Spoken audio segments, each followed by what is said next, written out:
வணக்கம் viewers, welcome back. So நம்ம already ஒரு வயர்லெஸ் சார்ஜர் பற்றி பார்த்துருப்போம். அதை தொடர்ந்து வந்து பார்த்தீங்கன்னா அகெயின் MagSafe சப்போர்ட்டோட 15 வாட் வயர்லெஸ் சார்ஜர் பற்றி தான் பார்க்க போகிறோம்.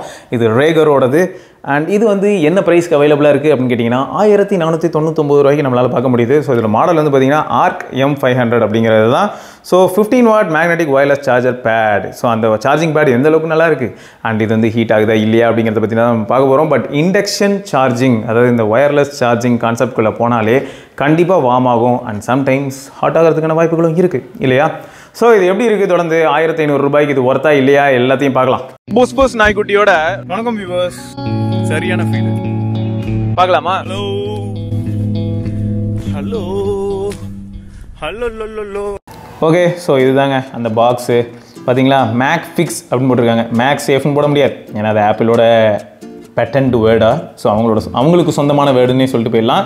So 15 watt magnetic wireless charging pad MagSafe compatible அப்படின்னு போட்டிருக்காங்க. ஸோ ஆப்பிள் ப்ராடக்ட்ஸில் கம்பேட்டபிள் அப்படிங்கிறத மென்ஷன் பண்ணியிருக்காங்க. சைடில் வந்து என்ன இன்ஃபர்மேஷன் இருக்குது, ஸ்கேன் அண்ட் ரிஜிஸ்டர் பண்ணால் என்ன ஒன்றா 1 இயர் வாரண்ட்டி. 1 இயர் வாரண்ட்டிக்கு நம்ம வந்து ஸ்கேன் பண்ணி ரிஜிஸ்டர் பண்ணுவாங்க. ஸோ நோட் பண்ணிக்கோங்க. பேக்கில் வந்து என்னென்ன இன்ஃபர்மேஷன் பார்க்க முடியுதுன்னு பார்த்தீங்கன்னா, இன்புட் வந்து 9 வோல்ட் to 2.2 amps, அதாவது 20 வாட் அந்த சார்ஜர். ஏன்னா ஆப்பிளோட பிடி சார்ஜர் அப்படின்னு எடுத்துக்கிட்டிங்கன்னா ஐபேட் கூட பாக்ஸில் வரது அந்த 20 வாட் சார்ஜர் தான்.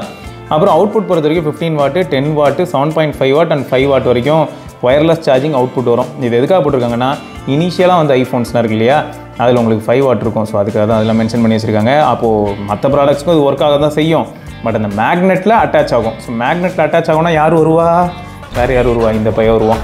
ஸோ இவனுக்கு இது பர்ஃபெக்டாக அட்டாச் ஆகும். நம்ம அதையும் தான் இப்போ பார்க்க போகிறோம்னு வச்சுக்கோங்களேன்.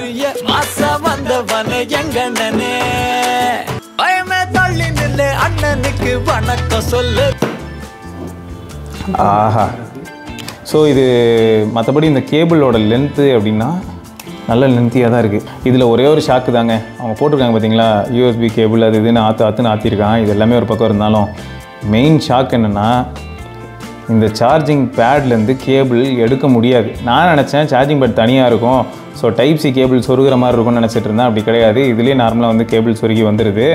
ஸோ இதில் என்ன ஒன்று, இந்த இடம் வந்து டேமேஜ் ஆச்சுன்னா ஸோ அது மட்டும் ஞாபகம் வச்சுக்கணும். ஸோ கொஞ்சம் கேர்ஃபுல்லாகவே ஹேண்டில் பண்ணணும்.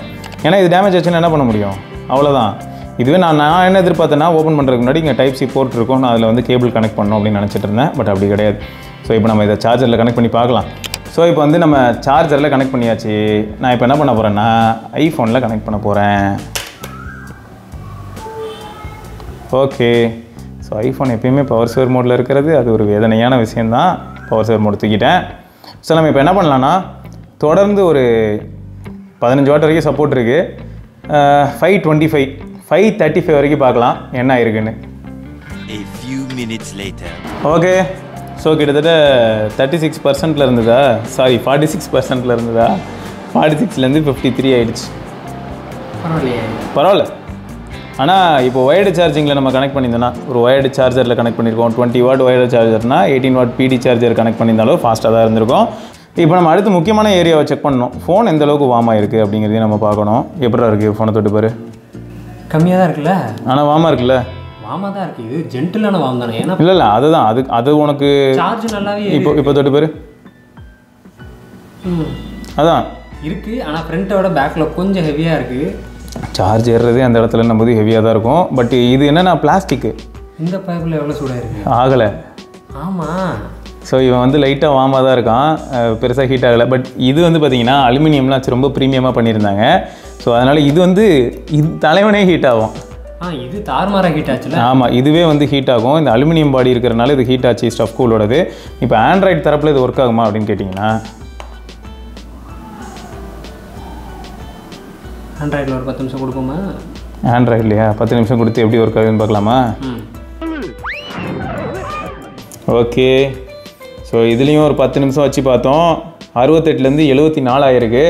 ஸோ இதுலேருந்து என்ன தெரியுது, ஐஃபோன் அளவுக்கு இது ஃபாஸ்ட்டாக இல்லை. ஆமாம், ஐஃபோனே ஃபாஸ்ட்டாக. ஐஃபோன் இதோட 1% எக்ஸ்ட்ரா ஏறி இருந்தது. ஆனால் அங்கே தான் ஒரு நம்ம தியரட்டிக்கலாவா இல்லாட்டி ப்ராக்டிக்கலாவா எப்படியோ ஒன்று. இது 5000 mAh அந்த மாதிரி இருக்கும். அது ஆனால் பார்த்தீங்கன்னா ஒரு 3000க்குள்ளே தான் இருக்கும். ஸோ அதனால் பர்சன்டேஜ் ஆஸ்பெக்டில் பார்க்கும்போது இதுவும் ஃபாஸ்ட்டாக தான் ஏறி இருக்குது. இல்லை அந்த வேல்யூஸ்லாம் வச்சு பார்த்தா இதுவும் ஃபாஸ்ட்டாக தான் ஏறி இருக்குது. ஃபோன் சூடாக இருக்குது, தொட்டு பார்த்துக்க. இவன் நல்லாவே சூடாக இருக்கானே ஐஃபோனை விட. சரி அப்போ இங்கே பாரு, இவனும் கொஞ்சம் சூடாக இருக்கான் பாரு. ஐஃபோன் கம்பேர் பண்ணால் இது நல்லாவே கிட்ட இருக்கு ஆண்ட்ராய்டில். ஸோ ஐஃபோனுக்கு தான் கம்பேட்டபிள்னு அவங்களும் போட்டிருந்தாங்க, அதுக்காக ஆண்ட்ராய்டில் ஒர்க் ஆகாதுன்னு இல்லை. பட் இந்த மாதிரி தேர்மல் ஆஸ்பெக்டில் நம்ம கொஞ்சம் ஹீட்டிங் எக்ஸ்பீரியன்ஸ் பண்ணுற மாதிரி தான் இருக்குது. சரி அதான் மொத்தம் வந்து பார்த்திங்கன்னா இது 1500 ரூபாய்க்கு விற்கிறாங்க. பிளாஸ்டிக் மெட்டீரியல் தான், ஆனால் பண்ண விதம் நல்லா இருக்குது. இது ஸ்க்ராச்சஸ் ஆகுமானா கீழே தரையில் போட்டு கொஞ்சம் அப்படியே ஒயர்லெஸ் சார்ஜிங் பண்ணிங்கன்னா ஸ்க்ராச்சஸ் ஆக தான் செய்யும். பாலிஷ்டாக இருக்குது, லைட் வெயிட்டாக இருக்குது. வெளியில் எடுத்துகிட்டு போகும்போது கொஞ்சம் கேர்ஃபுல்லாக இந்த கேபிளை ஹேண்டில் பண்ணணும். முடிஞ்சால் இந்த இடத்துல ஒரு வச்சுருப்பாங்களே ஒரு ரப்பரில், அந்த இதை போட்டுக்கிட்டா, ஆமாம் சிலிக்கான் போட்டுப்பாங்க.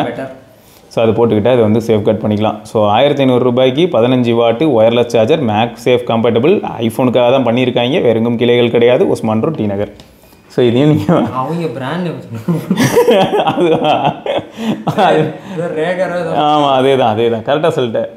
ரேகர் ஆர்க் M500 அதுதாங்க ப்ராடக்ட்டு. ஸோ நீங்கள் ஏதாவது ஒயர்லெஸ் சார்ஜிங் யூஸ் பண்ணுறீங்க, அதை சார்ஜிங் பேட் யூஸ் பண்ணுறீங்கன்னா அது என்ன மாடல் அப்படிங்கிறது மாதிரி கமெண்ட்டில் சொல்லுங்கள். என்னை பொறுத்த வரைக்கும் ஒயர்லெஸ் சார்ஜிங் பேட் நான் இப்போ தான் பார்த்தீங்கன்னா சீரியஸாக இப்போ ரீசெண்ட் டைம்ஸில் தான் யூஸ் பண்ண ஆரம்பிச்சிருக்கேன். எனக்கு இதுக்கு முன்னாடியும் யூஸ் பண்ண பிடிக்குமான்னு கேட்டால் அந்த அளவுக்குலாம் எனக்கு வந்து இதில் I am not a fan of wireless charging pads. ஏன்னா எப்படியா இருந்தாலும் ஸ்லோவாக தான் ஏறும், ஹீட்டும் ஆகும்.